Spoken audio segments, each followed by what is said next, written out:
Le coronavirus continue de faire des ravages. La barre des 10 millions de cas de contamination a été franchie dans le monde.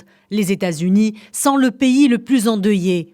Avec plus de 2,5 millions de cas confirmés et plus d'un demi-million de morts, en Floride, en Californie et à Los Angeles, des fermetures de bars et restaurants ont été ordonnées ce dimanche.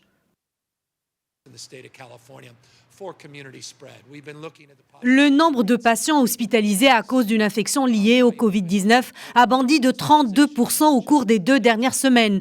Nous ne pouvons pas continuer ainsi. Le non-respect de la distanciation sociale accroît la propagation du virus.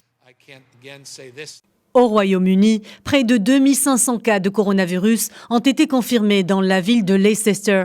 La ministre britannique de l'Intérieur a annoncé que le gouvernement envisage des mesures locales de confinement. Elle a également appelé à la vigilance.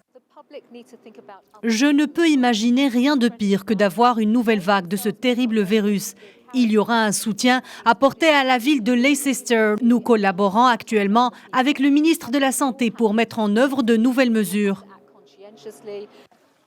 En Chine, l'émergence de 311 nouveaux cas à Pékin en l'espace de 2 semaines alimente les craintes d'une deuxième vague de contamination.